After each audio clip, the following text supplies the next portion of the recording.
welcome back. Glad to have you. Today's topic is a little bit unusual, and some people might disagree with it, but I'm going to tell you from our results and from the people that we know and the people we've met, as the British would say, we're spot on. We talked about it. First of all, recovery is freedom. What do I mean by that? When you have the choice, and it's an easy choice, you have freedom. When you're not forced to do something or forced not to think about something, it's freedom. So if you are addiction free, then you're no longer a drug addict. You're no longer an alcoholic. I know at this point some programs, some professionals say, no, you're an addict and that's who you're always going to be. I disagree. If you break your foot and you're hobbling along, you have a broken foot. But when that foot heals and it no longer has the pain, it no longer disrupts your life, then you're healed and you're no longer limping along with a broken foot. I don't want to make it sound too easy, but that's really the fact of it. I just had a discussion yesterday with a young man who was an addict, who was doing pills, in this case oxys, pretty much done every pill, everything known to man, from heroin, cocaine, pot, but now he got to the pills and he was shooting up the pills because the pills just weren't good enough taking them. He now had to shoot them up. Pretty sad. He's now recovered. Completely recovered. He went through the program, worked with him on it. He now says, I can't even imagine doing that stuff. I won't even deal with it. Somebody once, from what I understand, about a year ago, said, hey, you want some pills? And he said he got angry. He wanted to hit him. He said, they'll kill you. And he said, nah. He said, the furthest thing from my mind is doing that. I could see people doing it, and I don't even think about it. It's no longer in my brain that that's something that I would do now or that I would ever do.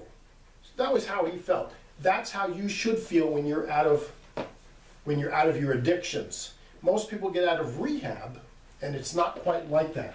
When you have to do resistance, an example is when you're resisting the drug or the alcohol or the pot or whatever it is, are you really free? No, you're still addicted.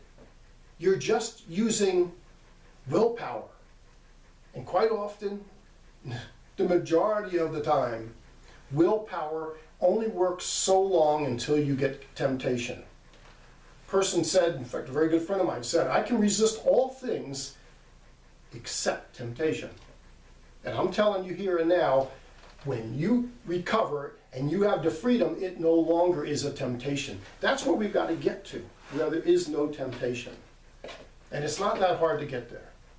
You can take the bumpy road or possibly the freeway and expressway like we can show you. Anyway, trying to resist temptation, again, is a trait of being addicted, okay? It's a trait of addiction. If you're trying to resist it, then you know you are. You know you're still addicted. You're still an addict. You're still an alcoholic, whatever. Give you a little idea. If I said you close your eyes, think about a pink elephant.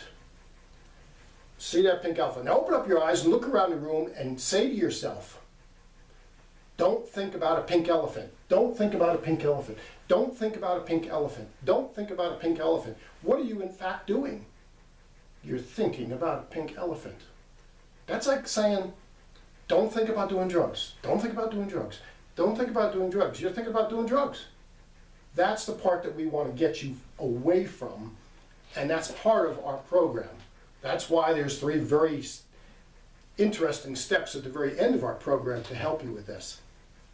It's just something that we're passionate about. We don't think that you should have this challenge when it comes up to it. The 3-part process, of course, is we go through the pain, and we talk to you about what the pain is now, what it was in the what it'll be in the future if you continue. Then we talk about the pleasure. What's the pleasure now? What's the pleasure of quitting? What you know, there's got to be a pleasure to quit. One of the things that comes up is when you come out of rehab, who are you coming out with? Are you coming out with this new person? I'm going to venture to say that over 95% of the people that I've talked with that have come out of rehab, and my partners have talked with, they come out with the same them. They come out, well, I'm Bill, I'm an addict. Or, yeah, I'm clean, but I'm still an addict, but yet I can resist it. Well, you came out with the same person. That's where our stepping stone to recovery is, to where we help you get to the point where you come out with a different you. The minute you get a different you is the minute you've had success. Period. That's the key. At that moment in time, it doesn't take a whole lot of time.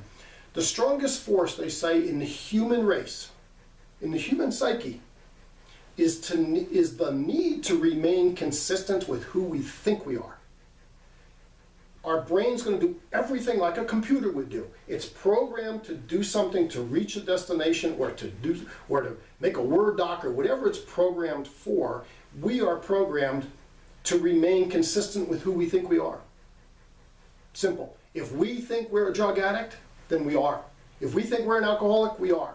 And I know there's programs out there and they work wonderfully, no problem with them. But you know, if I was to stand in front of a group and say, hi, I'm Bill, I'm a drug addict, or hi, I'm Bill, I'm an alcoholic, really?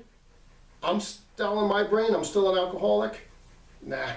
I've had several of the people we work with who had gone to those programs and did really well, got sober, did good.